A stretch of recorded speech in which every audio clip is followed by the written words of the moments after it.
Good morning, all of you. I think I am quite audible and visible. Okay, so there must not be any issue.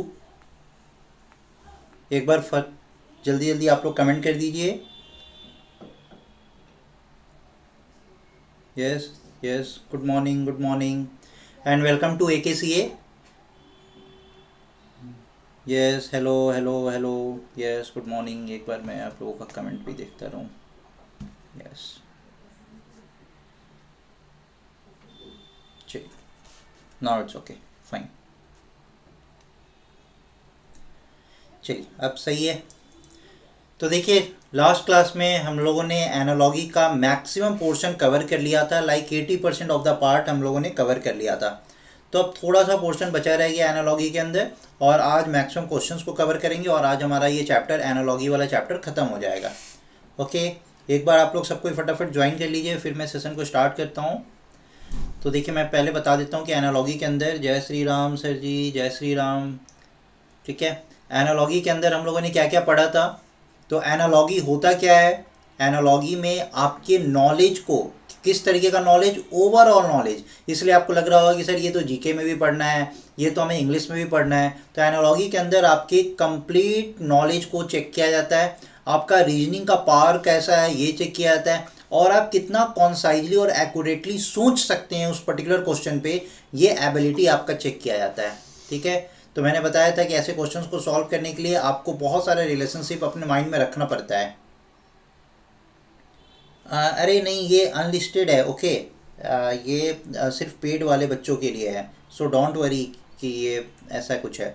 ठीक है, app पे actually क्या है कि मैं तो दिल्ली में रहता हूँ और मैं यहाँ से क्लास लेता हूँ. ठीक है, तो ऐप पे मुझे ना थोड़ा सा प्रॉब्लम होती है, क्योंकि बहुत सारे इंस्टीट्यूट्स का अलग अलग अपना सेटअप होता है ना, तो हर इंस्टीट्यूट्स के अकॉर्डिंग एडजस्ट करना पड़ता है. तो मेरे लिए थोड़ा सा कंफर्टेबल रहता है यूट्यूब वाला सेशन. ठीक है, तो इसीलिए मैं इस पर क्लास करा देता हूँ. बट ना ऐसा कुछ नहीं है, अगर आप लोग बोलेंगे तो ऐप पे भी आपकी क्लास हो जाएगी, बट वो मेरे लिए थोड़ा सा हेक्टिक होगा. ठीक है, हाँ, तो वो मेरे लिए थोड़ा सा हेक्टिक हो जाएगा. बट अगर आप लोग कॉप अप कर सकते हैं तो ओके, नहीं कर सकते हैं तो ऐप पे हम लोग कर लेंगे, कोई कोई बात नहीं है. ठीक है, सो डोंट वरी कि ऐसा कुछ है कि सर हमसे पैसा ले लिया गया और सारे बच्चों को कोर्स दिया जा रहा है, ऐसा कुछ भी नहीं है. It's an unlisted course. Okay, चलिए, क्योंकि मेरा पूरा फोकस रहता है ना पढ़ाने पे. मेरा ये टारगेट है कि आपको 40 आउट ऑफ 40 मार्क्स मैं दिलवा के रहूँ, चाहे कुछ भी हो जाए. रीजनिंग में आपको 40 का 40 आना ही आना है. ठीक है, और मैंने बता दिया कि जितना मैं यहाँ पे पढ़ा दूँ या जितना मैंने यहाँ पे क्वेश्चंस करा दिया, उसके बाहर कुछ भी नहीं आना है. ठीक है, नहीं ऐसा नहीं होगा कि क्वेश्चंस कुछ भी नहीं आएगा. क्वेश्चंस हाँ, जितना मैंने आपको सीट वगैरह दिया ना, उसी के अंदर से क्वेश्चंस आएगा. 200 250 300 का जो भी सीट वगैरह मैंने प्रोवाइड कर दिया, लेकिन हाँ जितना कॉन्सेप्ट है इसके बाहर से कुछ भी नहीं आना है. तो 40 आउट ऑफ 40 आप आराम से स्कोर कर सकते हैं. हाँ सर, अगर ये ऐप पे मिलेगा तो चलेगा, यहाँ भी. ठीक है, ये मैंने आपको बताया ना. देखिए तीनों चैप्टर मिला के, कोडिंग डिकोडिंग, एनालॉगी और ऑड वन आउट, ये तीनों मिक्स्ड है. ये तीनों चैप्टर मिला के आपका 8 से 9 मार्क्स का क्वेश्चन आएगा. 8 to 9 मार्क्स का, 8 to 9 मार्क्स का क्वेश्चन आएगा. तो ये बहुत इंपॉर्टेंट 3 चैप्टर है. ठीक है, कोडिंग डिकोडिंग हम लोगों ने कर लिया है. ठीक है, एनालॉगी अभी हम लोग कर रहे हैं. आज की क्लास में मैक्सिमम क्वेश्चंस एनालॉगी का हम लोग कवर कर लेंगे, और ऑड वन आउट इसको हम लोग नेक्स्ट क्लास में ऑड वन आउट स्टार्ट करेंगे. ठीक है, चलिए. तो इसके अंदर हम लोगों ने ये वाला कॉन्सेप्ट देख लिया था, कंट्री कैपिटल वाला कॉन्सेप्ट देख लिया था. ठीक है, इसके बाद कंट्री और करेंसी वाला हम लोगों ने कॉन्सेप्ट देख लिया था. कल तो मुझे पता ही नहीं था. अच्छा, कल आपको नहीं पता था. अच्छा, कंट्री का कैपिटल के अंदर मुझे एक चीज़ बताइए, किर्गिस्तान का कैपिटल, किर्गिस्तान का कैपिटल, किर्गिस्तान का कैपिटल कौन बताएगा? जल्दी से बताइए मुझे, किर्गिस्तान का कैपिटल. देखते हैं कितने बच्चों को याद है. लेट मी सी कितने बच्चों को याद है. किर्गिस्तान का कैपिटल बताइए जल्दी से.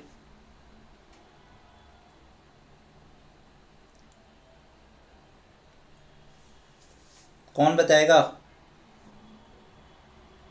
किर्गिस्तान का कैपिटल? किसी को पीडीएफ नहीं देखना है, पीडीएफ ऑलरेडी आप लोगों के पास है, पर पीडीएफ नहीं देखना है. यस, कैसे मैंने बताया था, कर्ज लेके वो क्या खा रहा है? केक खा रहा है, बिस केक। याद आ गया ना, कर्ज लेके क्या खा रहा है, केक खा रहा है, बिस केक। ठीक है, ओके ठीक है। अब मुझे एक बताइए, जर्मनी का करेंसी बताइए आप लोग जल्दी से, जर्मनी का करेंसी जल्दी बताइए, जर्मनी का करेंसी क्या होगा।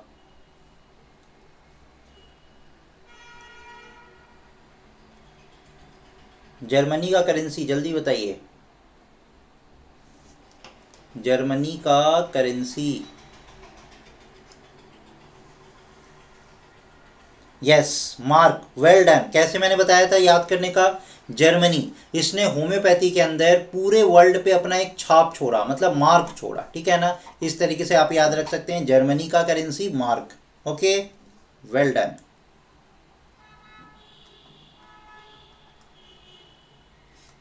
ठीक है, अब उसके बाद हम लोगों ने कुछ इंपॉर्टेंट क्वांटिटी और यूनिट्स देखा था, ठीक है।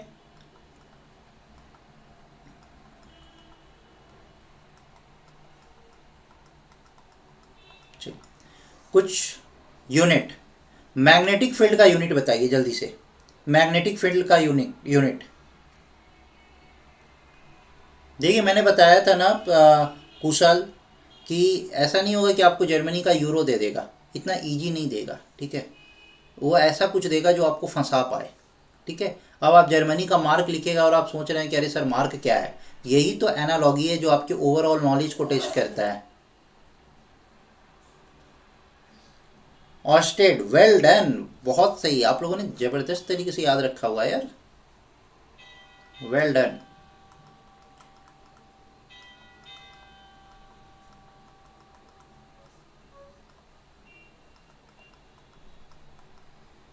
ठीक है, इसके बाद फिर हम लोगों ने यंग वंस देखा था। अच्छा मुझे ये बताइए, थिकनेस को मेजर करने के लिए किस इंस्ट्रूमेंट का यूज करते हैं, थिकनेस को मेजर करने के लिए किस इंस्ट्रूमेंट का यूज किया जाता है। थिकनेस को मेजर करने के लिए किस इंस्ट्रूमेंट का यूज किया जाता है।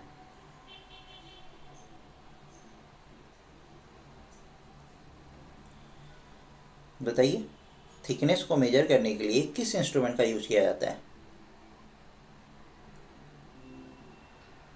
Screw gauge, yes. कल मैंने बताया था ना, जो बच्चे 12th में अगर फिजिक्स का प्रैक्टिकल लैब में अगर गए भी होंगे तो वो उस तरीके का एक स्क्रू गॉज होता है, ऐसा होता है, ऐसा, ठीक है। और जैसे इसको मेजरमेंट करना है तो हम यहाँ से यहाँ पे नट बोल्ट लगा रहता है, इसको अगर आप मूव करेंगे, रोटेट करेंगे तो ये अंदर की तरफ बढ़ते चला जाता है, और लेट सपोज ये थिकनेस है तो इसको आप यहाँ से मेजर कर सकते हैं स्क्रू गॉज से। वेल डन, क्या बात है यार, बेहतरीन। चलिए, एनिमल्स और उनके यंग वंस, ठीक है। हॉर्स के यंग वंस को क्या बोलते हैं, हॉर्स के यंग वंस को क्या बोलते हैं। कल ये सब कुछ मैंने पढ़ाया है, जो मैंने पढ़ाया है वही मैं पूछ रहा हूँ, हॉर्स के यंग वंस को क्या बोलते हैं। मरियम आप न्यू हैं, ठीक है, आज क्वेश्चंस करिए, ठीक है। कल तो फिर नया टॉपिक स्टार्ट होगा, ऑड वन आउट, लेकिन आपको पहले जितने लेक्चर्स हुए हैं वो सारे देखने पड़ेंगे, क्योंकि ऑड वन आउट करने में आपको कोडिंग डिकोडिंग का हेल्प चाहिए होगा, ऑड वन आउट करने में आपको एनालॉगी का हेल्प चाहिए होगा, ठीक है ना। हॉर्स के बच्चे को क्या बोलते हैं, कोल्ट या फिली, वेल डन। अब इसमें कौन सा मेल जेंडर है, कौन सा फीमेल जेंडर है, इसमें से कौन सा मेल जेंडर है और कौन सा फीमेल जेंडर है, बताइए। कौन सा मेल जेंडर है, कौन सा फीमेल जेंडर है।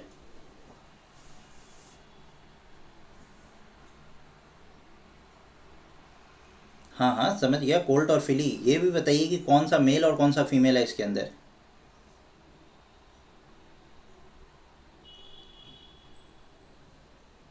कोल्ट मेल और filly female, okay, well done. Yes Mariyam, अगर आप 2 क्लास में आज हो चुका है, आज लास्ट क्लास है एनालॉगी का, तो अब लास्ट क्लास में आपको कैसे पता चलेगा, बट अगेन मैंने अभी तो स्टार्टिंग में समझाया है ना, एनालॉगी का डेफिनेशन क्या होता है, ठीक है। इंडिविजुअल्स और उनका क्लास, ठीक है, जैसे butterfly comes under which class, तो इंसेक्ट, ठीक है। मैन, मैमल्स, स्नेक, रेप्टाइल्स, इस तरीके से। तो चलिए, फिर इसमें मैंने आपको बताया था रैट का क्या होता है, रैट का कौन सा क्लास होता है, रैट का क्लास कौन सा होता है?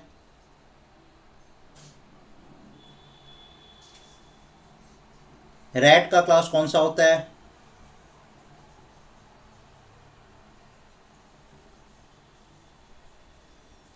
Rodent. Nikhil, well done. Rodent.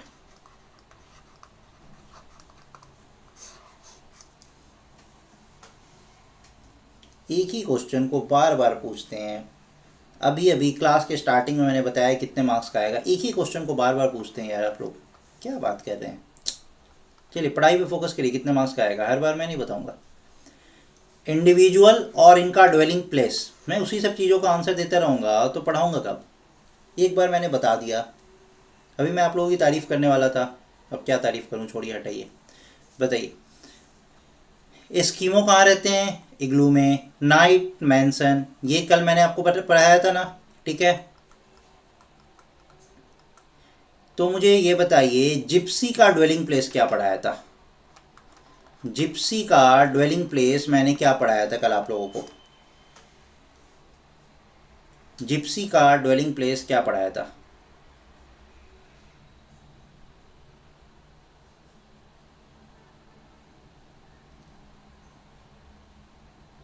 चलिए बताइए।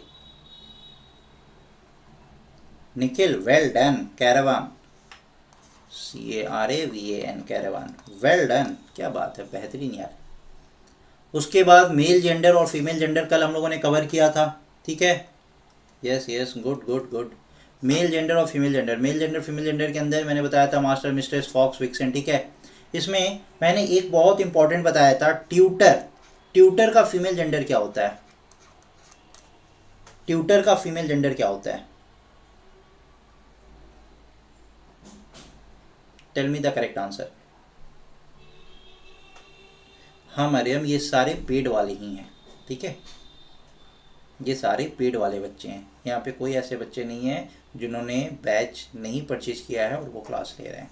ये अनलिस्टेड क्लास है, ठीक है। Governance, governance, well done governance, क्या बात है, बेहतरीन। देख के तो कोई नहीं बता रहा है ना, अगर आप लोग देख के नहीं बता रहे हैं तो इट मीन्स कि आप लोगों का ब्रेन बहुत अच्छा है, ठीक है।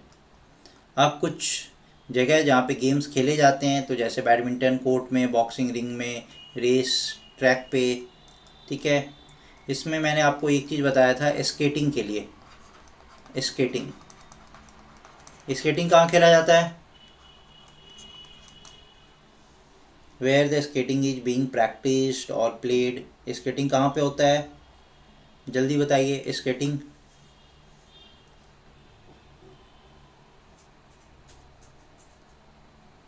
रिंग, वेल डन, बेहतरीन। Skating ring, not ring, ring, yes, ठीक है ठीक है, वेल डन। उसके बाद इम्पॉर्टेंट वर्कर्स और उनके टूल्स मैंने आप लोगों को कल बताया था। तो जैसे डॉक्टर्स का टूल्स क्या होता है? स्टेथोस्कोप। कारपेंटर का क्या होता है? सॉ। इसी तरीके से शेफ का नाइफ, ये सब मैंने आप लोगों को बताया था। लेबरर का स्पेड। टेलर के पास क्या होता है? निडल, ठीक है। स्कल्प्टर, मैंने बताया था ना कि एक पॉइंटेड सा टूल्स होता है जिससे वो कार्व करता है मूर्ति को, तो उसको क्या बोलते हैं? चीसल बोलते हैं, ठीक है। और सर्जन के पास क्या होता है? स्कैल्पेल, जो मैंने आपको बताया था मुन्ना भाई जो मूवी आई है उसमें जो पवन ईरानी जो हाथ में लिया हुआ है ना, उसी को बोलते हैं स्कैल्पेल, ठीक है। And black Smith anvil. अब कल हम लोगों ने ये वाला पार्ट नहीं किया था, यही 2 पार्ट अब बचा रह गया। कुछ इंपॉर्टेंट टूल्स और उनका एक्शन क्या होगा, उस टूल से आप क्या एक्शन लेते हैं। जैसे नाइफ का एक्शन क्या है? तो यहाँ पे knife is to cut, knife किस लिए यूज किया जाता है? हाँ डन, नहीं बस 2 और बचा होगा, ठीक है। Knife is to cut. इसी तरीके से चीसल, अभी तो मैंने बोला मूर्ति को क्या करते हैं? कार्व करते हैं, तो चीसल किस लिए यूज किया जाता है? कार्व करने के लिए। मैटॉक, मैटॉक किस लिए यूज किया जाता है? तो डिग, डिग करने के लिए। टोंक्स, टोंक्स किस लिए यूज किया जाता है? तो होल्ड करने के लिए। टोंक्स किस लिए यूज किया जाता है? होल्ड करने के लिए।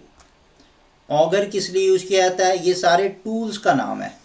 और what it is used for, what it is used for, what it is used for. Suvarna, आपने आज ही ज्वाइन किया है? ओके, ठीक है। तो आप क्या कर सकते हैं, प्रीवियस सारे रिकॉर्डेड सेशन आप देख के आइएगा। आज का क्लास कर लीजिए क्योंकि आज तो मैं यहाँ पे क्वेश्चंस कराऊंगा। मरियम, ये तो बच्चा भी बता देगा, बहुत अच्छी बात है, आप बता दीजिए। चलिए, अभी और क्वेश्चंस आएगा तो सब बताते रहिए क्वेश्चंस का आंसर, ठीक है। ये बच्चा वाला ही चीज़ है, बहुत बड़ा कुछ है नहीं, जिससे मैं बोलता हूँ बहुत ईजी चीज़ है, ठीक है। Binocular is to view. Spade किस लिए यूज़ किया जाता है? तो डिग। सोड कल मैंने बताया था ना, slaughter. Pen write. Gun shoot करने के लिए। एक्स ग्राइंड करने के लिए, ठीक है। शील्ड, शील्ड किस लिए यूज किया जाता है? गार्ड। देखते थे जब तलवारबाजी होता था तो एक हाथ में सोड होता था और दूसरे हाथ में क्या होता था? शील्ड होता था। तो जैसे कोई सामने वाला अगर उस पर वॉर कर रहा है तो उस शील्ड से वो प्रोटेक्ट करता था। तो शील्ड किस लिए यूज किया जाता था? गार्ड करने के लिए, मतलब प्रोटेक्ट करने के लिए। Shovel, shovel scoop. Spanner grip के लिए यूज किया जाता है।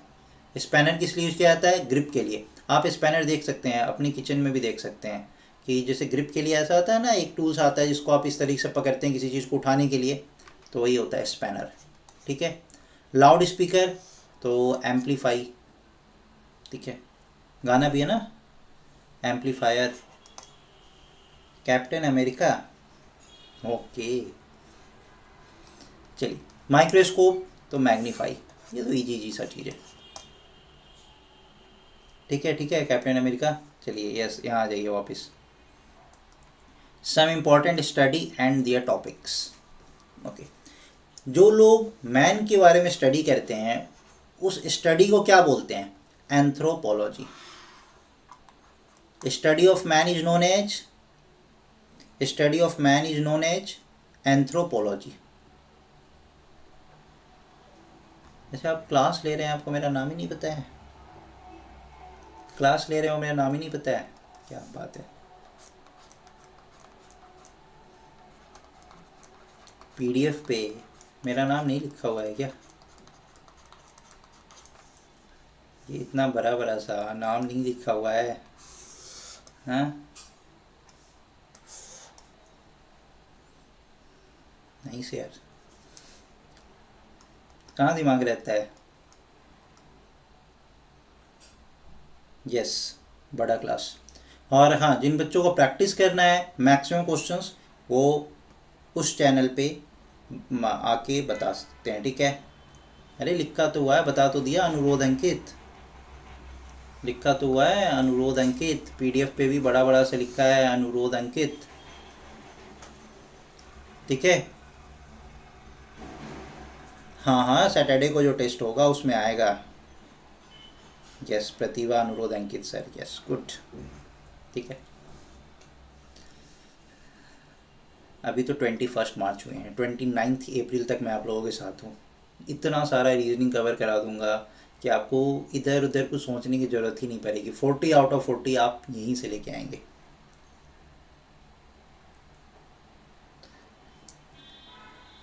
बड़ा क्लास मेरे चैनल का नाम है, बड़ा क्लास, ठीक है।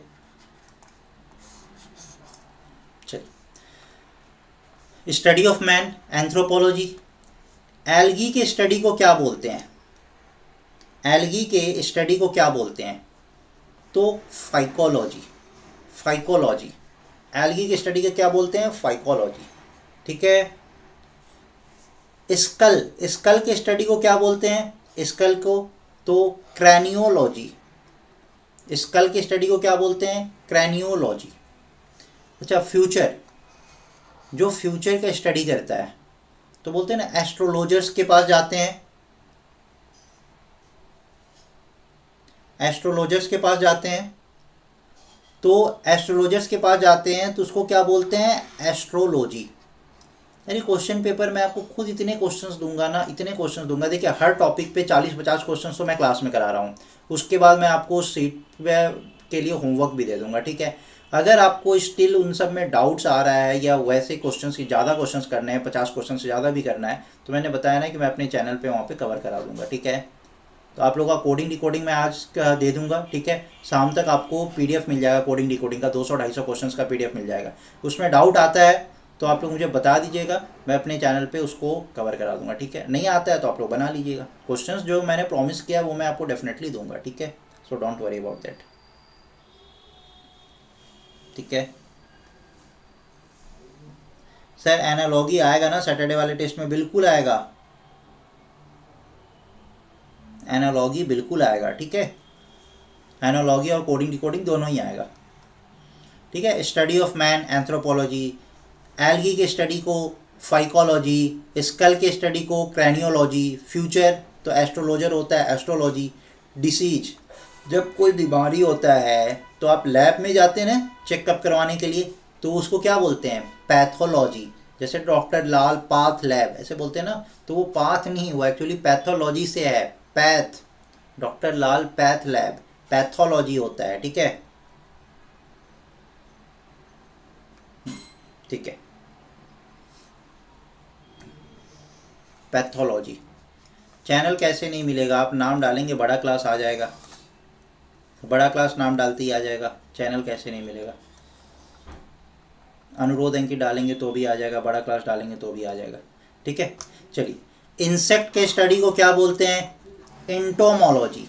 इंसेक्ट के स्टडी को क्या बोलते हैं, एंटोमोलॉजी, ठीक है।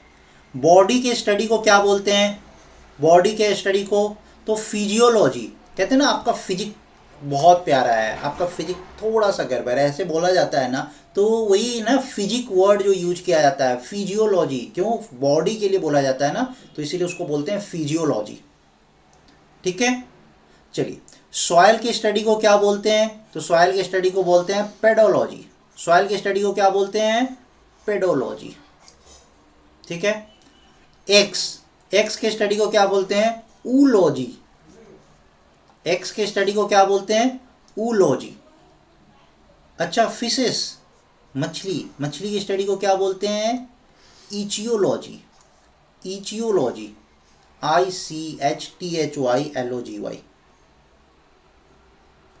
ठीक है। चलिए, वायरस के स्टडी को क्या बोलते हैं, वायरोलॉजी।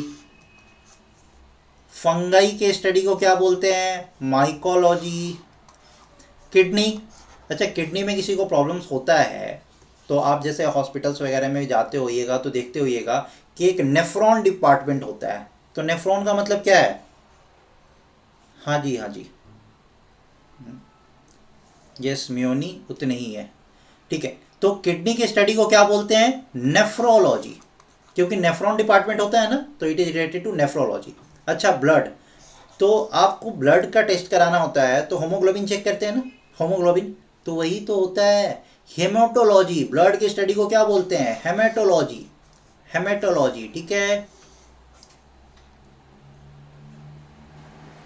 हाँ, अभी लग रहा है ना एमबीबीएस कर रहे हैं, तो रीजनिंग और मैथ्स वाले बच्चे सब कुछ करते हैं, ठीक है।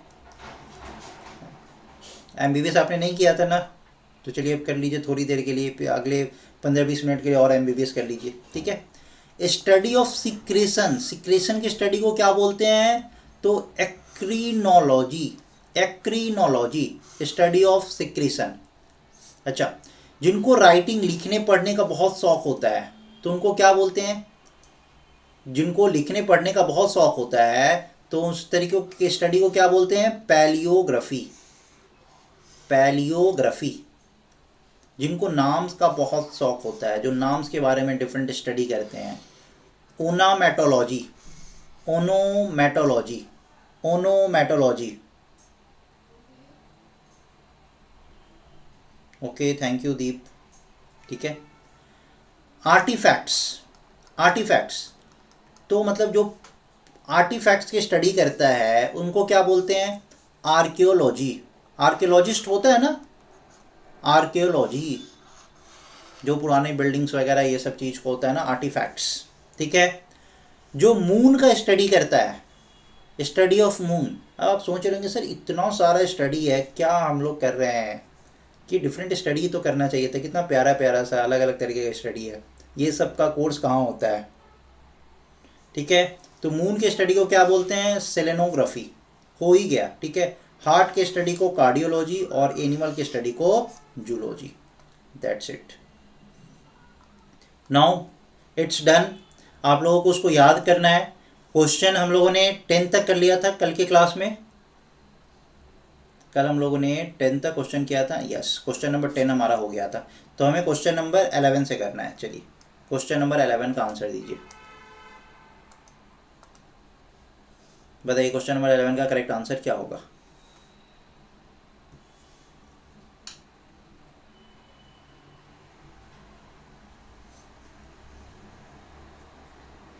चलिए मैं फास्ट पढ़ाता हूँ।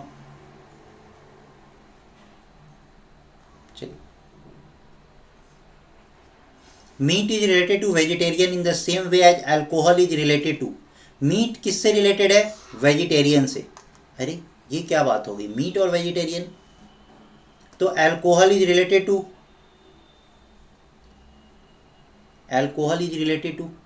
अच्छा, जो वेजिटेरियन होते हैं वो मीट को पसंद करते हैं या मीट को वो अवॉइड करते हैं, दे लाइक और दे अवॉइड,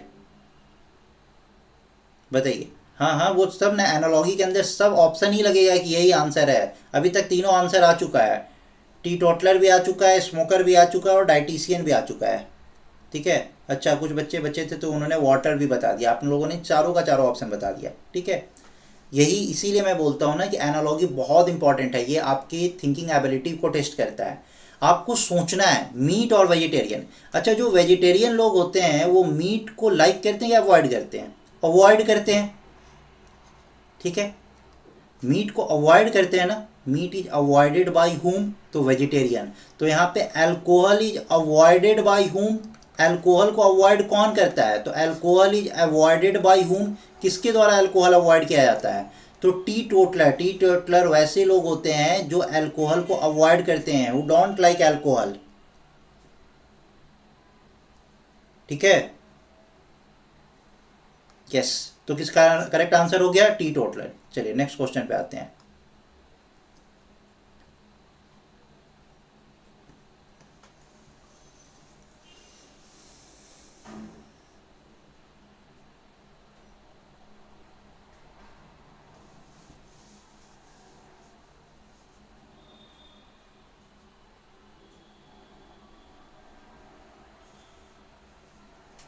जल्दी बताइए क्वेश्चन नंबर 12 का आंसर क्या होगा।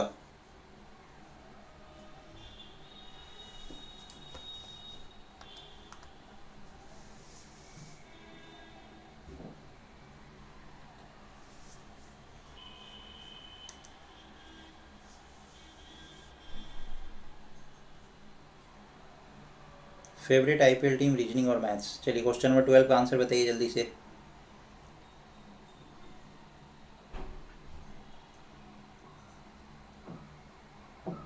बी आ रहा है, बी आ रहा है, कैसे आ रहा है देखिए।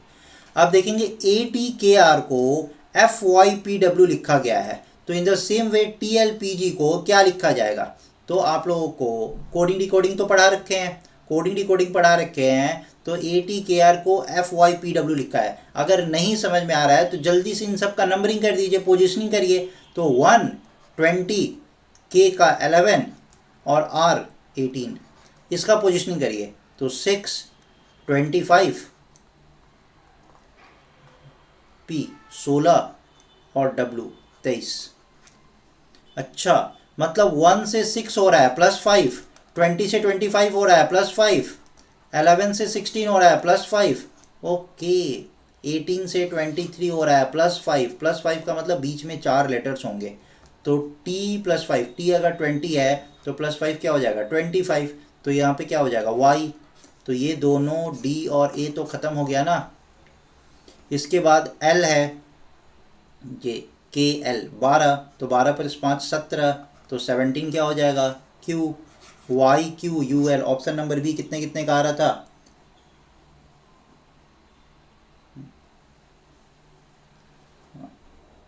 ठीक है,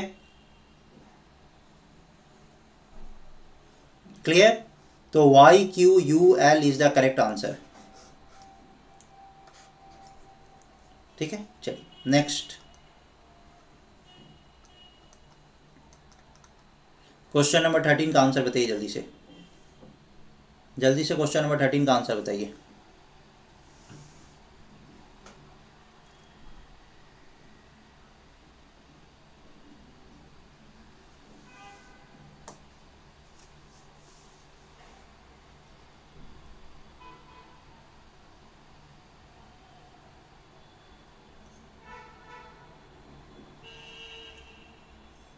चलिए क्वेश्चन नंबर 13 का आंसर बताइए।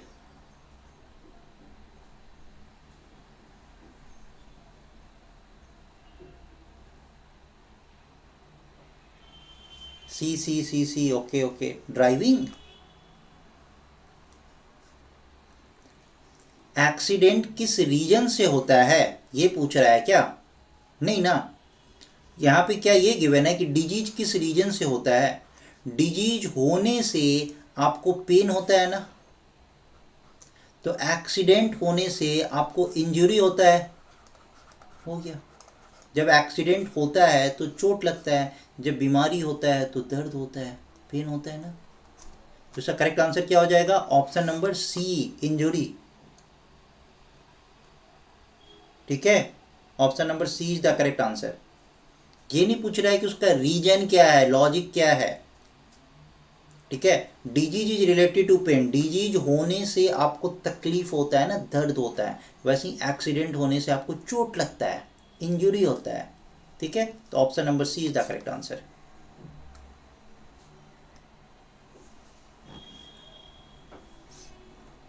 चलिए जल्दी बताइए।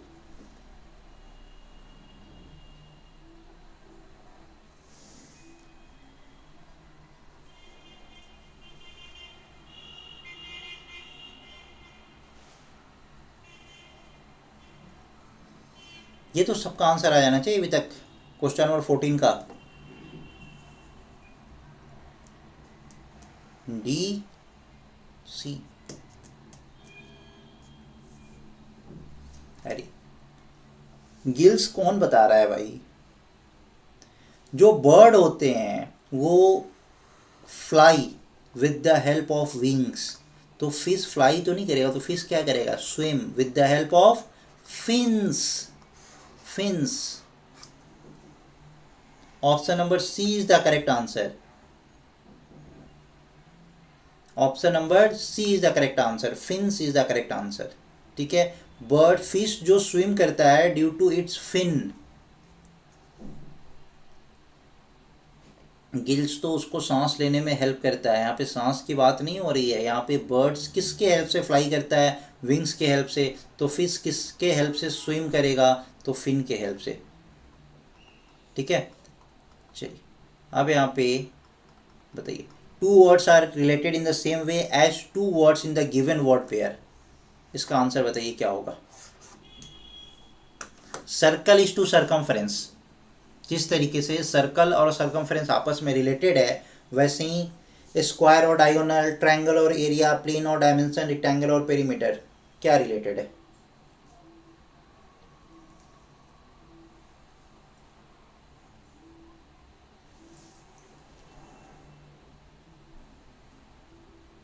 देखिए, सर्कल और सरकमफ्रेंस, सरकमफ्रेंस क्या होता है? सरकमफ्रेंस मतलब होता है आउटर बाउंड्री। सर्कल के सरकमफ्रेंस की बात की जा रही है, मतलब आउटर बाउंड्री का बात किया जा रहा है। तो स्क्वायर में अगर हम डायगोनल का बात करें तो क्या ये आउटर बाउंड्री है? नहीं। ट्रायंगल के अंदर अगर हम एरिया का बात करें तो आउटर बाउंड्री है? नहीं। प्लेन के अंदर अगर हम डायमेंशन का बात करें तो आउटर बाउंड्री है? नहीं। रेक्टेंगल के पेरीमीटर का बात कर रहे हैं तो पेरीमीटर भी क्या होता है? Outer boundary. यस, तो हमारा ऑप्शन नंबर डी करेक्ट हो गया, outer boundary. Clear? Question number 16 का आंसर बताइए अब, जल्दी जल्दी। क्वेश्चन नंबर 16 बताइए, कल तो ऐसा क्वेश्चन करवाए भी थे क्लास में।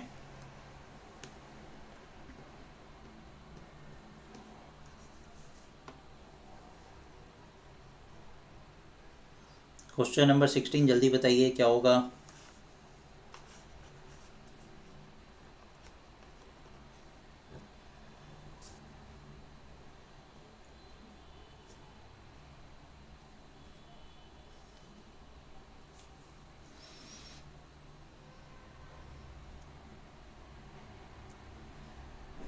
ऑप्शन नंबर बी देखिए 6:35, तो 6 का स्क्वायर -1, तो यहाँ पे क्या करेंगे 9 का स्क्वायर -1, 9 का स्क्वायर 81 -1 80, तो option number B 80 is the correct answer. Yes, well done, सबका आ रहा है B B B B, well done. Question number 17 का आंसर बताइए जल्दी से।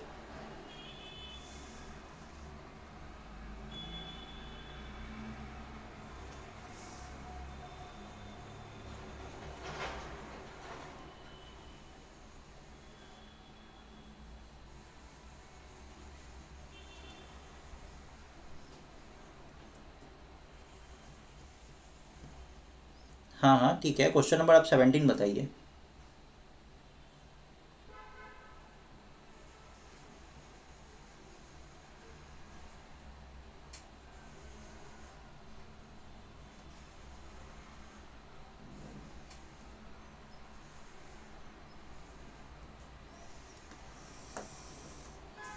बी आ रहा है, किस लॉजिक से आ रहा है चंद्रकांत? बी कैसे आ रहा है आपका? इसका लॉजिक भी आप लोगों को बताना है। 10 19 32, इसका 4 ऑप्शन गिवन है, ठीक है। 5 14 19, 12 25 49, 3 7 10 और 7 13 23। क्या होगा इसका करेक्ट आंसर? बी आ रहा है, कैसे आ रहा है बी? कोई तो लॉजिक बताइए ना कि किस लॉजिक से आप इसका आंसर कर रहे हैं बी।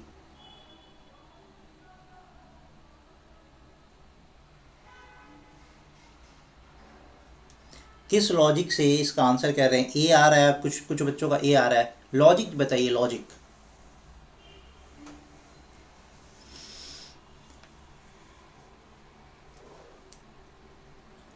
सर इसके बाद कौन सा लेक्चर होगा?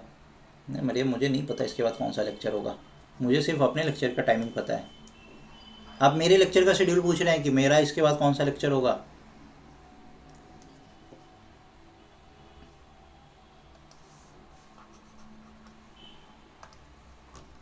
मेरा तो रात 10 बजे तक लेक्चर है,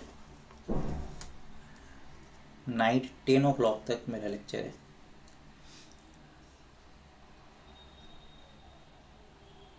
चलिए देखिए, यहाँ पे अभी तक किसी बच्चे का आंसर अभी तक करेक्ट नहीं आया है, ठीक है। किसी बच्चे का अभी तक करेक्ट आंसर नहीं आया है, मैं बताता हूँ। देखिए 10 19 और 32, अब इन दोनों के बीच का अगर आप गैप देखेंगे तो 9 आएगा, इन दोनों के बीच का गैप देखेंगे तो 12 आएगा। ऐसा कहीं पे आपको गैप दिख रहा है क्या? तो यहाँ पे 9, यहाँ पे 5 नहीं, यहाँ पे 11 13 और यहाँ पे 24 नहीं, यहाँ पे 4 और यहाँ पे 3 नहीं, यहाँ पे 6 और यहाँ पे 10। ऐसा गैप कहीं आपको नहीं दिख रहा है। फिर अब क्या करेंगे? तो अगर हमें गैप इस तरीके से नहीं दिखा तो नंबर को हम ऐड सब्सट्रैक्ट करके कुछ देखेंगे कि कुछ ऐसा हो रहा है। तो देखिए 10 और 19 को ऐड करेंगे तो कितना आएगा? 29। इसमें 3 ऐड करेंगे तो कितना आ जाएगा? 32, ठीक है। तो 5 और 14 में ऐड करते हैं तो 19 आएगा, 19 + 3, अरे नहीं, 12 और 25 को ऐड करेंगे तो कितना आ जाएगा? 37 + 3 नहीं, 3 और 7 को ऐड करेंगे 10 + 3 नहीं, 7 और 13 को ऐड करेंगे 20 + 3 23। यस, तो ऑप्शन नंबर डी हमारा करेक्ट आंसर हो गया, ठीक है। ऑप्शन नंबर डी हमारा करेक्ट आंसर हो गया। समझ आया? समझ आया? बोलिए, क्लियर हुआ सबका?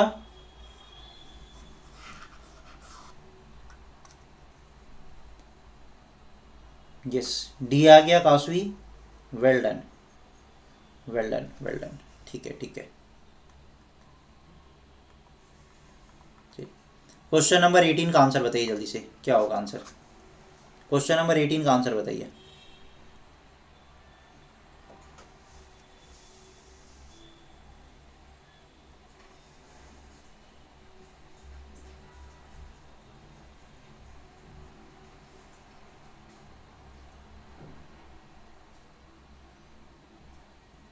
अरे ऐसे ही क्वेश्चंस आएंगे, ठीक है, ऐसे ही क्वेश्चंस आएंगे, डोंट वरी। आपको इतना सारे क्वेश्चंस मैं प्रैक्टिस के लिए दे दूंगा ना कि उसके बाहर क्वेश्चंस भी नहीं आएगा। 50 क्वेश्चंस तो हर टॉपिक पे मैं क्लास में आपको कवर करा दूंगा। मैंने पहले स्टार्टिंग में बोला था कि 30-40 क्वेश्चंस, फिर मैं बोल रहा हूँ कि 50 क्वेश्चंस हर टॉपिक का मैं क्लास में कवर करा दूंगा। फिर मैं 200-250 क्वेश्चंस के लिए आपको सीट भी दे दूंगा, आप उसको प्रैक्टिस कर लीजिए। हाँ, उस सीट का डिस्कशन उतना तो पॉसिबल नहीं है ना कि हर टॉपिक में मैं 250-300 क्वेश्चंस कराऊँ, तो ये तो संभव ही नहीं है ना। जिस बच्चों को लगता है कि हाँ मेरे पास एक्स्ट्रा टाइम है, हम कर सकते हैं, तो उसका एक सॉल्यूशन बना बना के मैं अपने यूट्यूब चैनल पर डाल दूँगा, आप लोग वहाँ से देख सकते हैं। ठीक है, चलिए इसका आंसर अब देखिए आने लगा ना। तन्मय, रितेश, नील गेमिंग, मिस्टर गेमर, वाहिद, सबका आंसर आ रहा है 30 नहीं 20। देखिए कैसे आ रहा है, 24 से 13 हम कैसे जा रहे हैं, तो 24 का हाफ कर दीजिए, 12 + 1 13। तो इसी तरीके से 38 का हाफ कर दीजिए, 19 + 1 20। Option number C 20 is the correct answer. Yes Wahid, well done. Divided by 2 + 1, क्या बात है, बेहतरीन। डिवाइडेड बाई 2 + 1, ठीक है ना। चलिए question number 18 clear. Question number 19 पे आते हैं।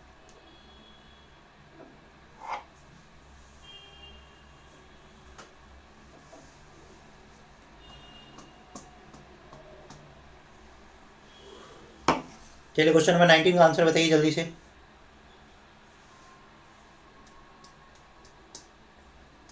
क्वेश्चन नंबर 19 का आंसर जल्दी बताइए, क्या होगा।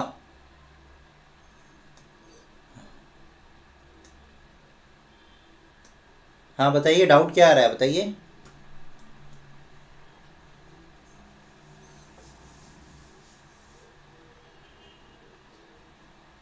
आई am here to clear all your query and doubt, तो जस्ट टेल मी क्या डाउट आ रहा है, एंड क्वेश्चन नंबर 19 का आंसर बताइए क्या होगा। Select the set of numbers that is similar to the following set. 9 से 16 हो रहा है, 16 से 23 हो रहा है, तो देखिए ना 9 से 16 कैसे हो रहा है, +7। 16 से 23 कैसे हो रहा है, +7। या तो +7 होगा, या तो इक्वल गैप, दोनों तरीके से हम सोच सकते हैं ना, इक्वल गैप।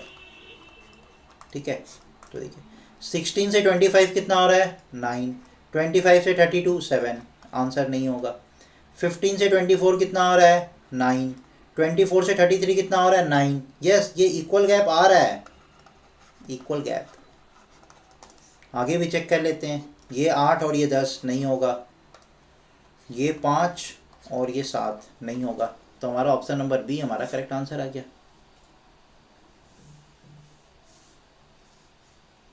ठीक है, एक बार 16 वाला फिर से बताएं, 16 क्या था भाई, 16 क्या था,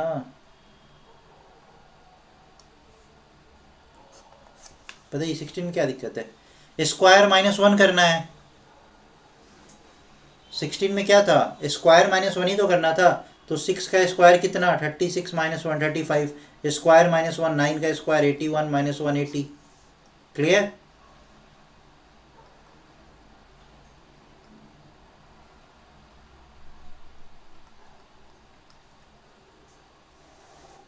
चलिए क्वेश्चन नंबर 20 का आंसर बताइए। हाँ हाँ, इसमें गैप देखना होता है नंबर्स के बीच में, पहले गैप से ही सॉल्व करते हैं, अगर गैप से नहीं बनता है तब हम नंबर्स को ऐड सब्सट्रैक्ट करके देखते हैं। तो इसके पहले वाला क्वेश्चन हम लोगों ने लिया था ना, जहाँ पे गैप से नहीं बना था, ऐड सब्सट्रैक्ट किए थे। सबसे पहला जो हमारा प्रोसेस होता है वहाँ पे हम गैप देखते हैं।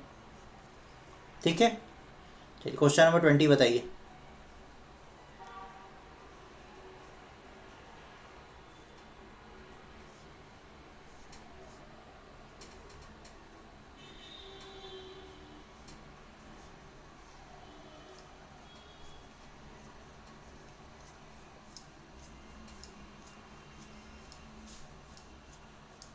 अब देखते हैं क्वेश्चन नंबर 20। देखिए सबने पढ़ा है, सबको इसका मतलब पता है, स्मॉल डायमेंशन हीट टेम्परेचर बहुत ईजी है। देखते हैं कि कितने बच्चे इस क्वेश्चन का सही आंसर कर पाते हैं, लॉजिक लगा पाते हैं। Okay mister Nimriti, okay okay okay.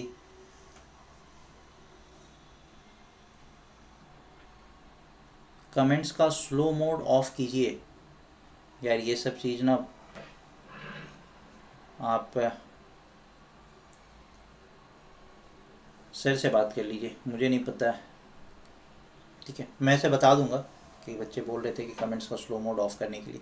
ठीक है, लेकिन देखिए बहुत कम बच्चों ने सही आंसर किया है, मैक्सिमम बच्चों ने गलत आंसर किया है। देखिए स्मॉल और डायमेंशन, किसी डायमेंशन के बारे में बात करने के लिए हम लोग बताते हैं ना कि स्मॉल डायमेंशन है, छोटा है, बड़ा है, ठीक है, मीडियम है। हम लोग ऐसे बताते हैं ना कि कोई भी डायमेंशन है, नहीं नहीं ये तो छोटा है, ये बड़ा है, ये मीडियम है, तो उसको हम लोग क्या कर रहे हैं, उसका फीचर्स बता रहे हैं। तो ऐसे ही कोई टेम्परेचर और हीट, तो टेम्परेचर और हीट ये तो उसका फीचर्स नहीं बता रहा है, तो टेम्परेचर है मतलब हीट है। कोई वेट है, अब वो जो वेट है उसको रिप्रेजेंट कैसे कर रहे हैं कि ये हैवी वेट है, ये लाइट वेट है, ये मीडियम वेट है। तो इसका करेक्ट आंसर क्या हो जाएगा, ऑप्शन नंबर बी। एरिया का ट्रायंगल ये इसका फीचर्स नहीं बता रहा है, विंटर और कोल्ड ये तो सब कॉम्प्लीमेंट्री है। आप समझ पा रहे हैं कि जैसे कोई डायमेंशन है, उस डायमेंशन के बारे में बात किया जा रहा है, उसका फीचर्स बताया जा रहा है कि ये स्मॉल डायमेंशन है, ये मीडियम डायमेंशन है, ये लार्ज डायमेंशन है। तो उसी तरीके से वेट का भी फीचर्स बताया जा रहा है कि ये हैवी वेट है, ये लाइट वेट है, इस तरीके से फीचर्स बताया जा रहा है। ठीक है, डायमेंशंस और एरिया आप इसको क्यों रिलेट कर रहे हैं, इसको ऐसे रिलेट नहीं करना है। ये दोनों आपस में जिस तरीके से रिलेटेड है, स्मॉल और डायमेंशन जैसे रिलेटेड है, तो इन दोनों के बीच में क्या रिलेशन है, तो ये डायमेंशंस स्मॉल, इसके फीचर्स के बारे में बात हो रहा है कि कैसा डायमेंशन है, विच टाइप ऑफ डायमेंशन। आप लिखेंगे ना विच टाइप ऑफ डायमेंशन, किस तरीके का डायमेंशन है, छोटा है, बड़ा है, कैसा है, विच टाइप ऑफ डायमेंशंस। तो यहाँ पे भी which type of weight, heavy weight, loose weight, light weight, तो यहाँ पे ऑप्शन नंबर बी हो जाएगा इसका करेक्ट आंसर। ठीक है, ओके। देखिए सबको पता था, स्टिल मैक्सिमम बच्चे गलत कर रहे हैं ना। तो मैंने बताया ना कि एनालॉजी एक ऐसा चीज़ है जहाँ पे आपको सीखना पड़ेगा। जैसे जैसे मैं यहाँ पे रिलेट कर रहा हूँ ना, आपको ये चीज़ सीखना पड़ेगा कि मैं रिलेट कर कैसे रहा हूँ। चलिए क्वेश्चन नंबर 21 का आंसर बताइए क्या होगा। क्वेश्चन नंबर 21 का आंसर जल्दी से बताइए क्या होगा। फर्स्ट क्लास में मैंने बता दिया था ना कि मुझे इसलिए दिखता है क्योंकि मैं स्पेक्स लगाता हूँ और ये रीजनिंग का स्पेक्स है। तो एक बच्चा सीरियस हो गया था, उसने एड्रेस वेड्रेस सब भेज दिया कि सर इस एड्रेस पे डिलीवर कर दीजिए स्पेक्स।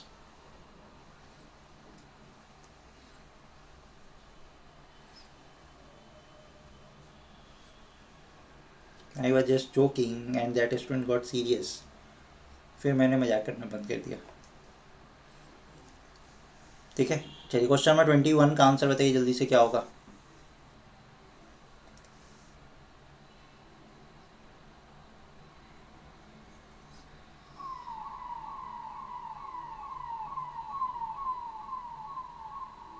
मॉडरेटर नहीं, आप नहीं है, एक और बच्चा था।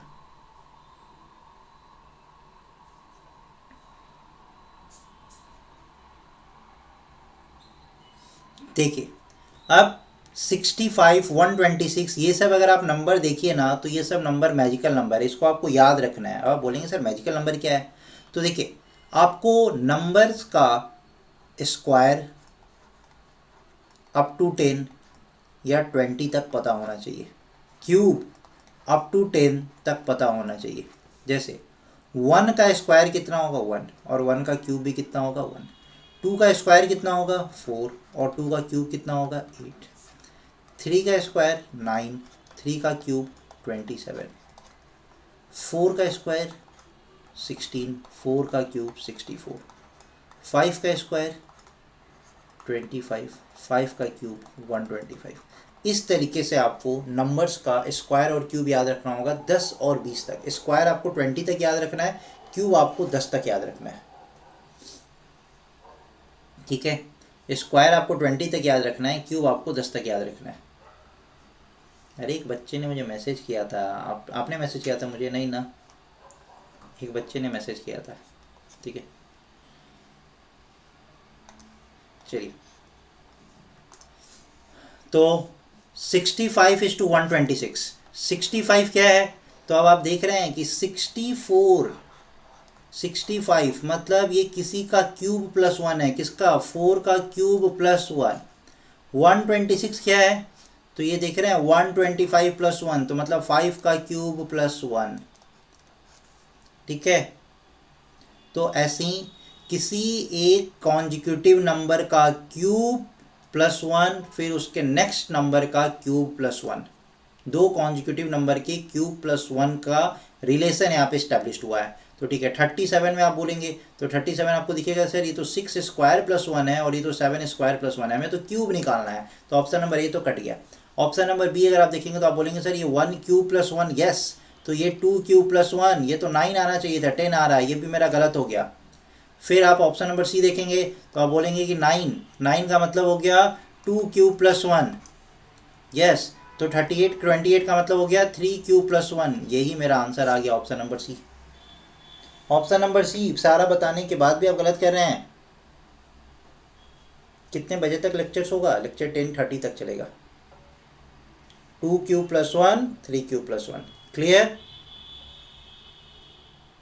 क्लियर हो गया, ठीक है। चलिए क्वेश्चन नंबर 22 का आंसर बताइए जल्दी से। चलिए क्वेश्चन नंबर 22 का आंसर जल्दी बताइए। हाँ हाँ आप समझ गए, सी आ रहा है आप लोगों का आंसर, चलिए ठीक है।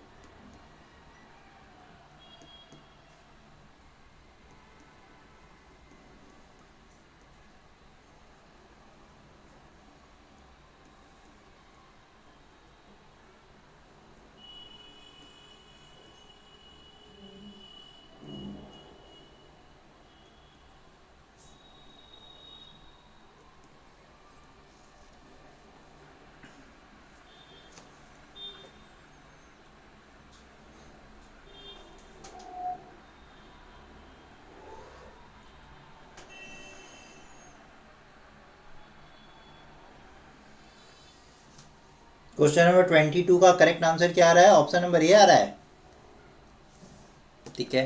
देखिए तो अब यहाँ पे HKNQ है और यहाँ पे JIPO है। अभी मैंने आप लोगों को सिखाया ना कि इस तरह के क्वेश्चंस को कैसे करते हैं, जैसे कोडिंग डिकोडिंग में किए थे, बिल्कुल एज इट इज ऐसे ही करना है। तो यहाँ पे लिखिए ना HKNQ JIPO, H+2 करेंगे, H के बाद I के बाद J। देखिए एक मैं ऐसे ही बता देता हूँ, गैप देखना, यहाँ पे H और J के बीच में एक गैप है, मतलब प्लस में एक गैप है, ठीक है। I से K यहाँ पे माइनस में एक गैप है J का, यहाँ पे फिर से प्लस में एक गैप आएगा, यहाँ पे फिर माइनस में एक गैप आएगा, ऐसे ही हमें देखना है ना, ठीक है। या तो फिर आप ये बोल सकते हैं कि H+2 J आ रहा है, K-2 तो N+2 और Q-2, ठीक है। अच्छा ए और डी दोनों सेम ऑप्शन है, FELK, ओके, तो FELO बना दीजिए ना इसको, FELO बना दीजिए, ठीक है। डी को हमने FELO बना दिया, ठीक है। अब देखिए, अब D+2 तो क्या हो जाएगा F, फिर E-2 तो क्या हो जाएगा E, फिर J+2 तो क्या हो जाएगा L, फिर M-2 K, तो क्या आ गया answer FELK, option number A is the correct answer, ठीक है। चलिए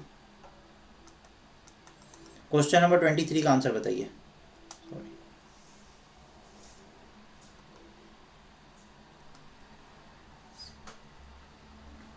क्वेश्चन नंबर 23 का आंसर जल्दी बताइए क्या होगा।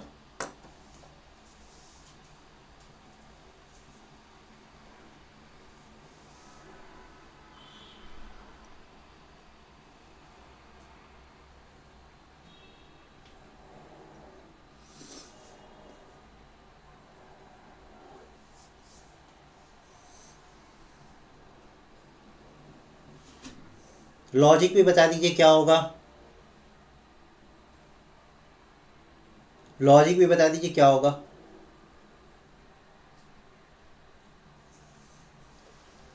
किन सब चीज़ों का पर्पस, कि सर अगर हम ऐसे ये सब लॉजिक ढूंढ रहे हैं तो इससे क्या होगा, आप ये पूछ रहे हैं कि इन सब चीज़ों का पर्पस क्या है, इस ये पढ़ने का फ़ायदा क्या है?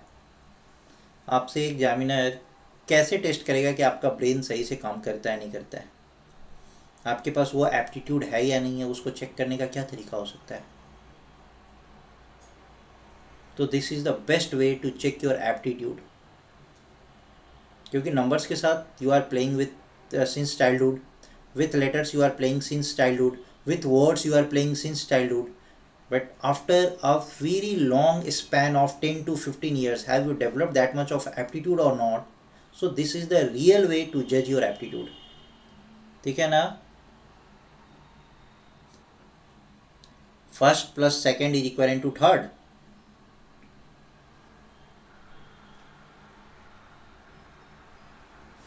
यस. देखिए, वेल डन. क्या बात है. देखिए बच्चे ने कितना सही बताया. दोनों, दो बच्चे बता रहे हैं, दोनों ने अपना अपना लॉजिक बताया और दोनों का लॉजिक सही है. Well done. देखिए एक बच्चे ने बताया कि सर फर्स्ट प्लस सेकंड करेंगे तो 9 प्लस 15 इज इक्वल टू 24 आएगा. ठीक है. तो कहाँ पे फर्स्ट प्लस सेकंड करने पे मतलब थर्ड नंबर आ रहा है. तो इन दोनों का सम करने पे आ रहा है? नहीं. इन दोनों का सम करने पे आ रहा है? नहीं. इन दोनों का सम करने पे आ रहा है? नहीं. लेकिन इन दोनों का सम करने पे आ रहा है. यस. तो हमारा ऑप्शन नंबर सी करेक्ट हो गया. दूसरा एक और लॉजिक था इसके अंदर. 9, 15, 24, ये किसी पर्टिकुलर नंबर का 3 इसमें कॉमन है ना. तो 3 अगर बाहर निकाल दीजिए तो यहाँ पे 3, 5, 8, तो ये किसी पर्टिकुलर नंबर का थर्ड मल्टीपल है, फिफ्थ मल्टीपल है और एट्थ मल्टीपल है. तो इसमें से कौन सा ऐसा नंबर है जो किसी पर्टिकुलर नंबर का थर्ड, फिफ्थ और एट्थ मल्टीपल होगा? तो अगेन 6, 10, 16, अगर हम दो बाहर निकाल देते हैं तो ये थर्ड मल्टीपल, ये फिफ्थ मल्टीपल और ये एट्थ मल्टीपल. तो ऑप्शन नंबर सी हमारा करेक्ट आंसर हो गया. ठीक है. ठीक है. वंडरफुल. Well done. बहुत सही लॉजिक आपने लगाया. देखिए बनाते बनाते आपको समझ भी आने लगा कैसे बनाना है. अब क्वेश्चन नंबर 24 का आंसर बताइए जल्दी से, क्या होगा? अभी मैंने बोला था ना, क्यूब और स्क्वायर. स्क्वायर 20 तक और क्यूब 10 तक पता होना चाहिए. क्वेश्चन नंबर 24 का करेक्ट आंसर क्या होगा?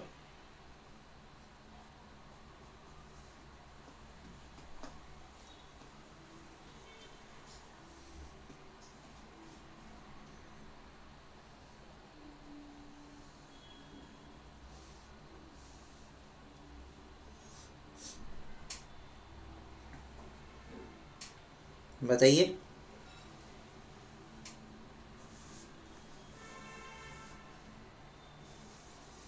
देखिए 12 से 145 हो रहा है, तो ये 12 का स्क्वायर कितना होता है? 144 प्लस 1. तो यहाँ पे भी हम क्या करेंगे? 8 का स्क्वायर प्लस 1. 8 का स्क्वायर कितना हो जाएगा? 64 plus 1. Option number C 65 is the correct answer. आ रहा है 65. Square plus 1. Omkar, well done. अब किसी को स्पीड तो स्लो नहीं लग रहा है ना, या फास्ट नहीं लग रहा है ना, मॉडरेट स्पीड है ना? चलिए क्वेश्चन नंबर 25 का आंसर बताइए जल्दी से. क्वेश्चन नंबर 25 का आंसर जल्दी से बताइए.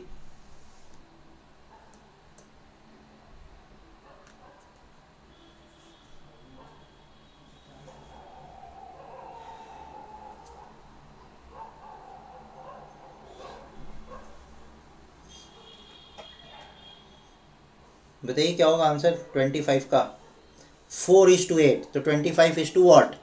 देखते ही समझ में आ रहा है कि सर 4 का डबल कर देंगे 8 आ जाएगा, तो 25 का डबल कर देंगे 50 आ जाएगा. लेकिन जैसे ही ऑप्शन में गए तो लग रहा है अरे यार 50 तो यहाँ पे दे ही नहीं रखा है, ये क्या मजाक चल रहा है.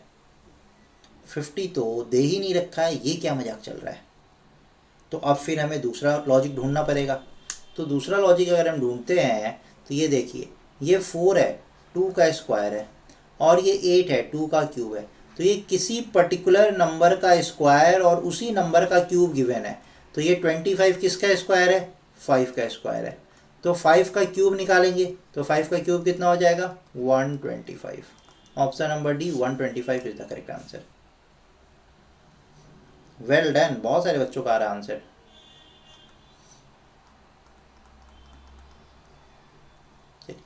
क्वेश्चन नंबर 26 का आंसर बताइए.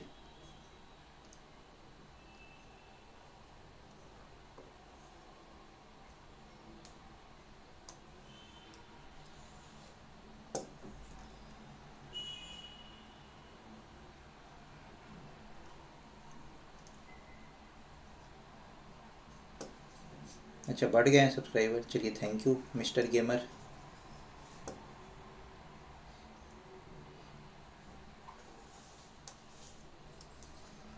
क्वेश्चन नंबर 26 का आंसर बताइए क्या होगा।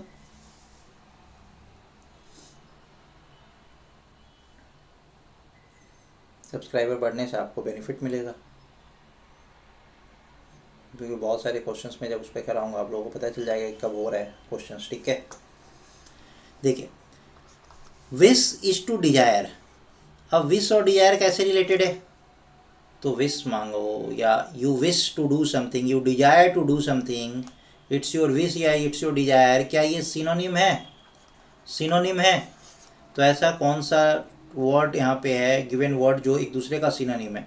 रन और राइड नहीं, ड्राइव और स्पीड नहीं, मॉर्निंग और इवनिंग नहीं, कूल और कोल्ड, यस ये तो सिनोनिम है। तो ऑप्शन नंबर डी हो गया ऐसा correct answer. Well done, good. चलिए क्वेश्चन नंबर 27 का आंसर बताइए क्या होगा।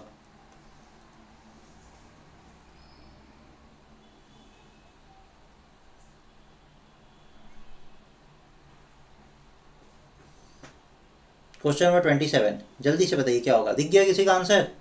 आप लोग ना ऑप्शंस के साथ क्वेश्चंस भी लिख दिया करिए ताकि मुझे समझ में आएगा किसका आंसर आप दे रहे हैं। क्वेश्चंस के साथ ऑप्शंस के साथ क्वेश्चंस भी लिख दिया करिए, ठीक है। D D D D D D सबको दिख गया, ये तो दिखना ही था।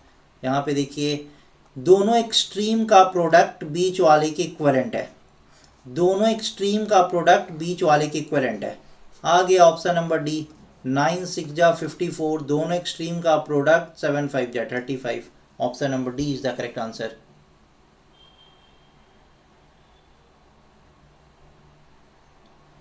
अच्छा आंसर की, ठीक है ठीक है, ओके, आपको आंसर की भी मिल जाएगा, ठीक है, आपको आंसर की भी मिल जाएगा, फाइन।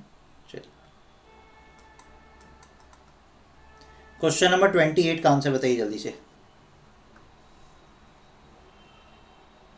क्वेश्चन नंबर 28 का आंसर बताइए जल्दी से।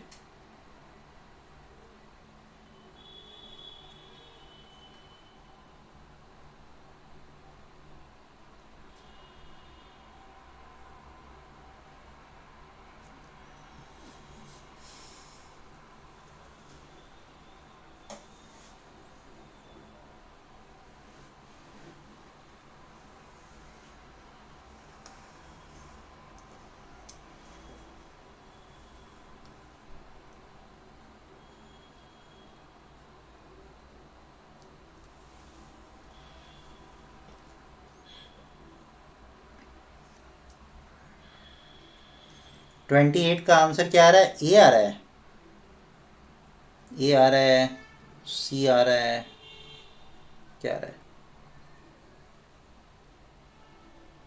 डी आ रहा है। अरे देखिए, किसी चीज का वेट करने के लिए हम लोग किस इंस्ट्रूमेंट का यूज करते हैं, बैलेंस का यूज करते हैं, है ना। कितना केजी वेट है, 5 केजी है, 10 केजी है, 15 केजी है, तो बैलेंस का इस्तेमाल करते हैं। तो इसी तरीके से किस इंस्ट्रूमेंट का, तो स्विम और रिवर, स्विम और रिवर ये क्या इंस्ट्रूमेंट है, रिवर नहीं ना। वाटर इंस्ट्रूमेंट है क्या, नहीं ना। किसी के पोजीशन को डिटेक्ट करने के लिए आप लोग किसका यूज करते हैं, रडार का यूज किया जाता है ना, रडार का यूज किया जाता है ना किसी के पोजीशन को डिटेक्ट करने के लिए। तो option number D is the correct answer. किसी के वेट को मेजर करने के लिए अगर हम बैलेंस का यूज करते हैं, तो किसी के पोजीशन को डिटेक्ट करने के लिए हम रडार का यूज करते हैं। रडार का फुल फॉर्म क्या होता है, किसी को पता है रडार का फुल फॉर्म क्या होता है। लगा ही था, लगा ही था, तो आंसर क्यों नहीं दिए। हाँ, रडार का फुल फॉर्म क्या होता है, रेडियो डिटेक्शन एंड रेंजिंग।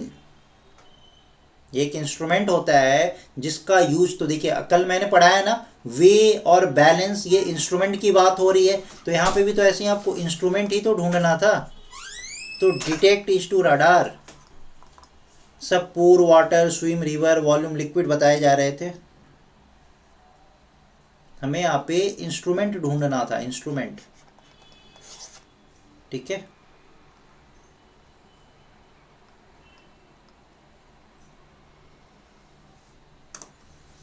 अब इस क्वेश्चन का आंसर मुझे बहुत फास्ट चाहिए, क्वेश्चन नंबर 21 का।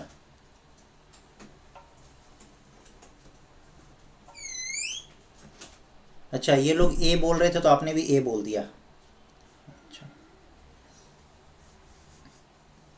ये लोग को स्विमिंग आता है तो ये लोग अगर रिवर में जंप करेंगे, अभी जंप करिएगा नहीं ना। अरे अपना आंसर बताइए, अपना आंसर बताइए।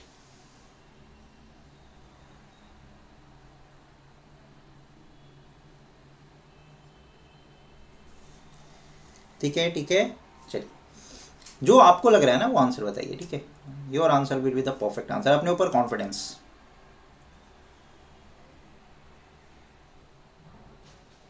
यस, ये क्वेश्चन का आंसर आप सब सही बता रहे हैं, क्या बात है। देखिए ये हो है क्या, एनालॉजी का क्वेश्चन, लेकिन कोडिंग डिकोडिंग के अंदर आपने ये कॉन्सेप्ट पढ़ा है तो आप इसका आंसर बता पा रहे हैं। अब जैसे ही आपने डी डब्ल्यू देखा, आपके मन में लड्डू फूटा, अरे सर ये तो ड्यू है, माउंटेन ड्यू आपने बोला था पीने को, तो हमने पी लिया डी डब्ल्यू।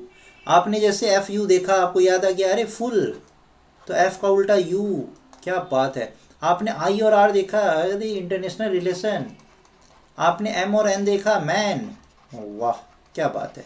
तो बस जैसे ही आपको दिखा तो आपने यहाँ पे क्या किया, सी का उल्टा क्रक्स, एम का उल्टा एन, एच का उल्टा हाई स्कूल, वी का उल्टा evening, E V X N S C. Option number A is the correct answer. बेहतरीन।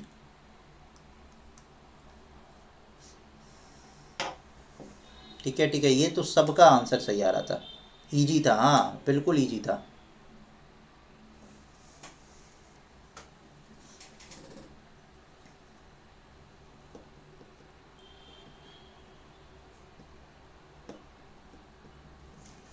अरे पूरा ऑप्शन दिखा देना,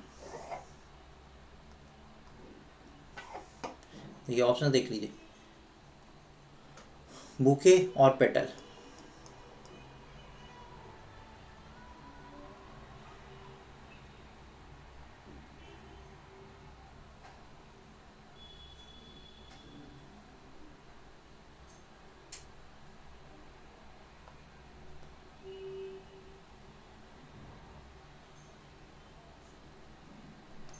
बताइए क्या होगा आंसर।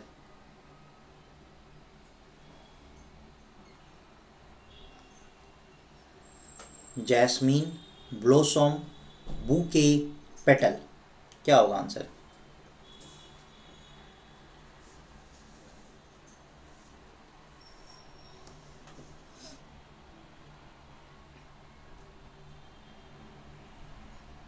बी आ रहा है, सी आ रहा है। ओके, देखिए star is related to galaxy, group of stars, group of stars को क्या बोलते हैं, तो कॉन्स्टिलेशन बोलते हैं ना। कॉन्स्टिलेशन पढ़ा था ना आप लोगों ने, कॉन्स्टिलेशन।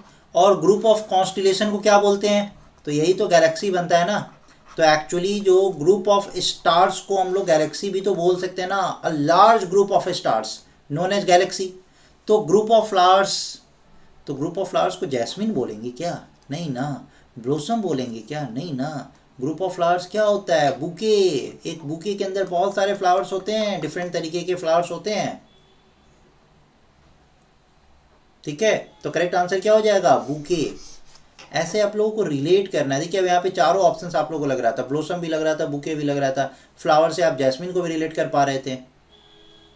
ठीक है, करेक्ट आंसर क्या होगा, बुके।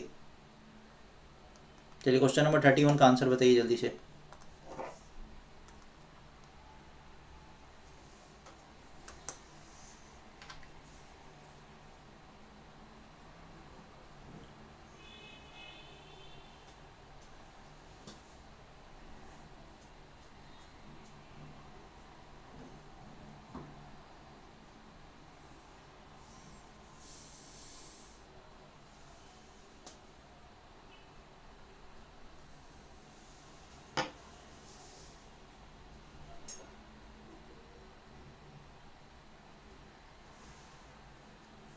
16:26।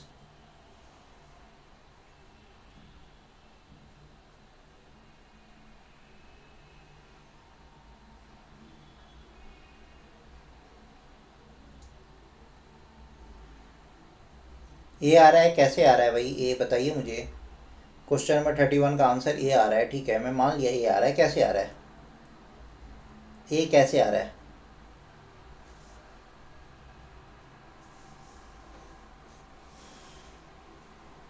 बताइए।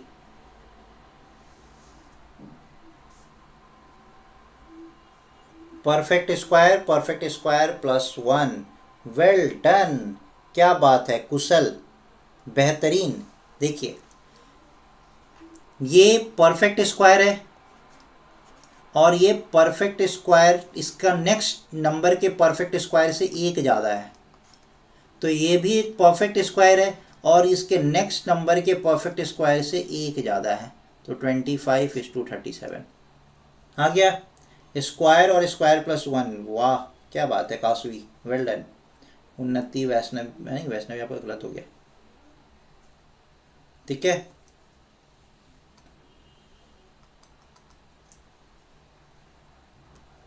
चलिए क्वेश्चन नंबर 32 का आंसर बताइए जल्दी से। अब तो इंटरेस्टिंग लग रहा है ना, मज़ा आ रहा है ना? जल्दी जल्दी बताइए।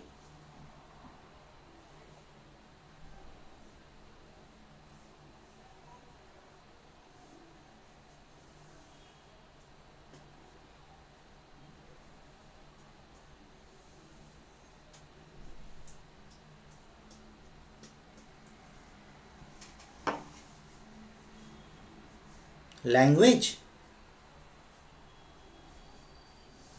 लैंग्वेज कैसे, क्या लॉजिक लगाया आपने? लैंग्वेज मुझे भी बताइए।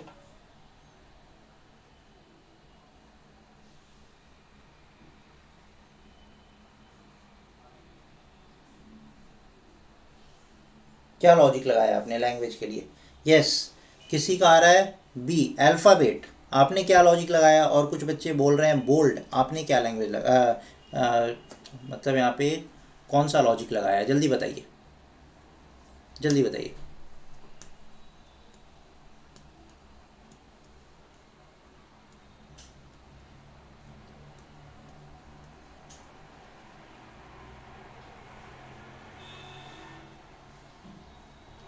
हाँ, वंडरफुल। अरे नहीं, लेटर्स में कोई पिक्चर में कोई कलर यूज होगी तो लेटर्स में कोई लैंग्वेज यूज होगा, ऐसा तो ज़रूरी नहीं है। लेटर्स में कोई लैंग्वेज यूज होगा, पिक्चर में कोई कलर यूज होगा।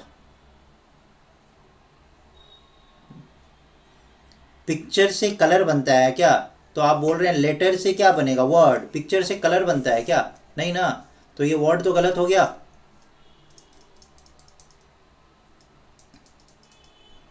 ठीक है,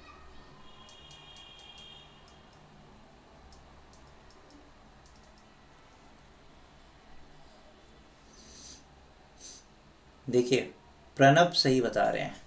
picture is related two coloured. Picture जैसे हम बोलेंगे ना, पिक्चर मस्ट बी कलर्ड। कोई पिक्चर है, अगर अब ब्लैक एंड वाइट भी है तो ब्लैक भी तो कलर है ना, वाइट भी तो कलर है ना, तो picture must be coloured. In the same way letter must be bold. Letter कैसा होना चाहिए? बोल्ड होना चाहिए। तो इसका करेक्ट आंसर क्या हो जाएगा? Option number A, bold. Colour is form from picture, नहीं ना, picture is form from colour, नहीं ना, तो ये गलत है ना।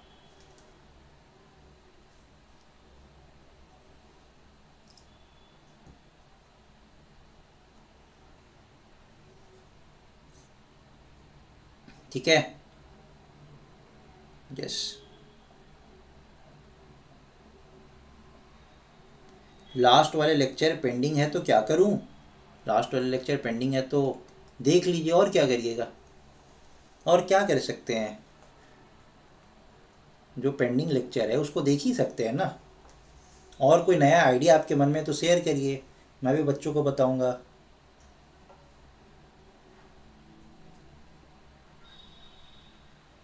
हार्ड है? क्या हार्ड है? क्या हार्ड लग रहा है आपको यहाँ पे, बताइए तो मुझे।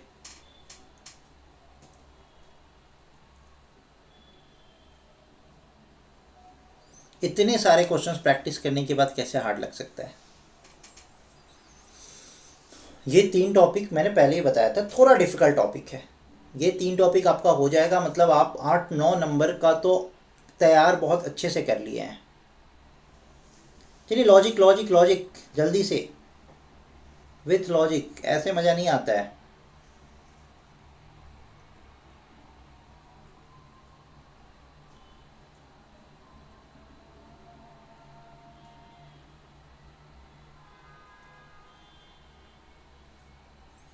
लॉजिक बताइए मुझे।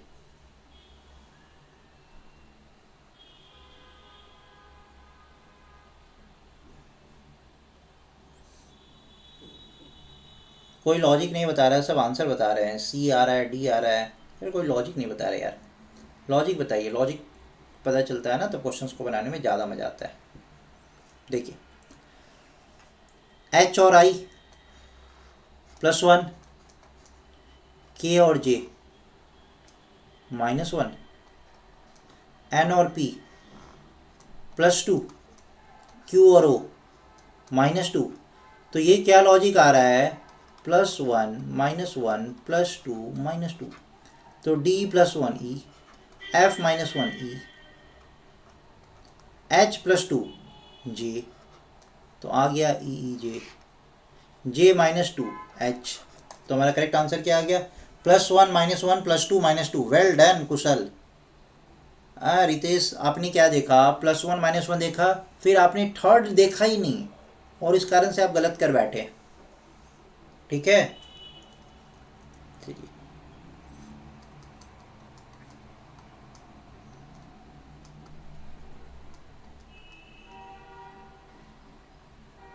जल्दी बताइए जल्दी।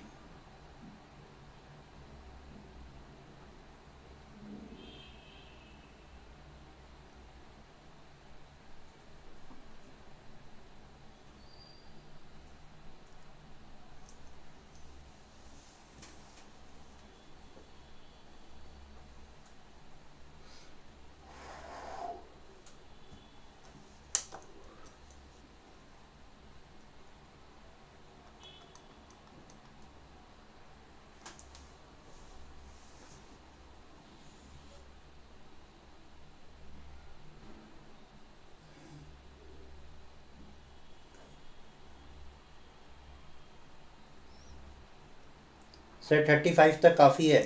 अच्छा ठीक है, 35 तक काफ़ी है। ओके, तो इसका आंसर तो पहले बताइए, सॉल्व तो करिए, मुझे लॉजिक भी बताइए ना, ऐसे मत बताइए।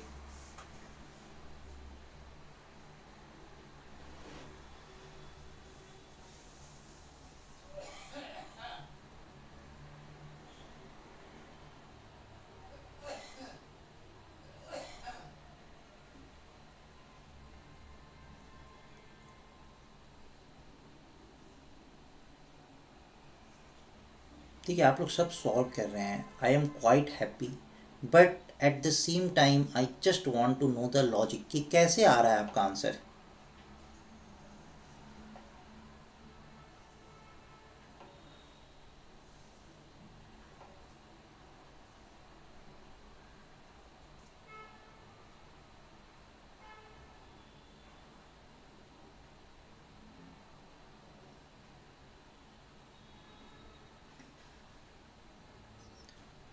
+1 +2 +2 +3 +1 +2 +3 +4। अच्छा,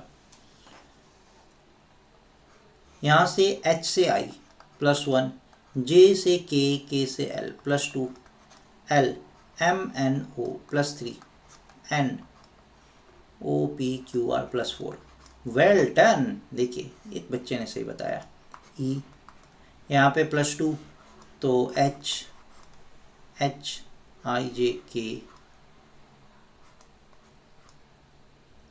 और J K L M N, +1 +2 +3 +4। तो E H K N is the correct answer.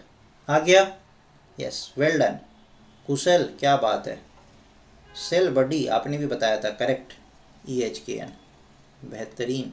चलिए क्वेश्चन नंबर 35। अब ये तो इतना इजी क्वेश्चन है कि सब 2 सेकंड के अंदर बता दीजिए, जल्दी बताइए।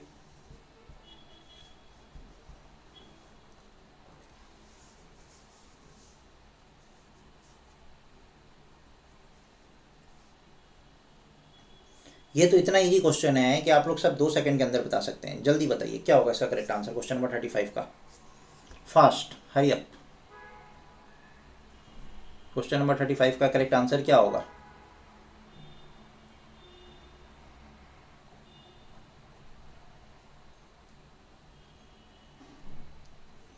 Yes, well done. ड्रेस, कोई भी ड्रेस कैसे तैयार किया जाता है? स्टिच करके। आप बोलेंगे नहीं नहीं सर हम तो रेडीमेड खरीदते हैं स्टिच वाला। तो अरे तो वो रेडीमेड भी खरीदते हैं तो ऐसे थोड़ी आसमान से टपकता है। वो कहीं ना कहीं तो स्टिच करके ही बनाया जाता होगा ना टेलर के पास। तो ड्रेस, कोई भी ड्रेस कैसे तैयार किया जाता है? स्टिच करके। तो कोई भी डिश कैसे तैयार किया जाएगा? कुक करके ही तो डिश तैयार करेंगे। कुक करके तो डिश तैयार करेंगे। तो ऑप्शन नंबर ई क्लियर। चलिए, all well that ends well. तो आपने लास्ट क्वेश्चन सही किया, मतलब आपने सारा सही किया। सुना है ना proverb, all well that ends well. ठीक है, तो वो क्वेश्चन नंबर 35 तक मैंने करा दिया है। जो रिमेनिंग क्वेश्चन है वो आप लोग कर लीजिएगा। कोई डाउट होगा तो मुझे बता दीजिएगा। ओके, ठीक है। ज़्यादा टफ नहीं है, आपको सिर्फ थोड़ी सी प्रैक्टिस की रिक्वायरमेंट है, दैट्स इट। अगर आपने प्रैक्टिस अच्छे से कर लिया तो that is more than enough. ठीक है, चलिए। तो yes, is there any doubt? कोई डाउट है? Is there any doubt?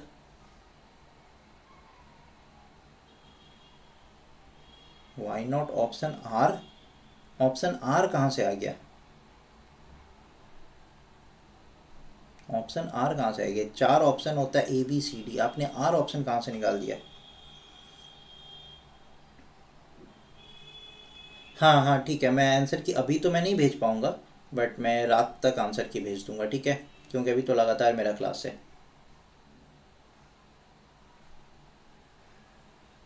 हाँ ठीक है, कोई डाउट नहीं है। और जो मैं वो भेज दूंगा, अगर आप लोगों को प्रैक्टिस करना होगा तो 200-250 क्वेश्चंस का वो जो पीडीएफ है वो भेज दूंगा। और वो अपने चैनल पे आपको वहाँ पे जो भी डाउट्स होगा उसको मैं क्लियर करवा दूंगा, अगर जिस स्टूडेंट्स को बनाने का मन होगा वो। नहीं तो यहाँ पे अगर आप इतना बनाते हैं तो that is also more than enough. ठीक है, चलिए। So thank you. ओके। अरे हाँ यार, ये सारे क्वेश्चन सच में सीईटी में पूछे जाते हैं। ठीक है, ठीक है, चलिए। Okay, thank you, bye.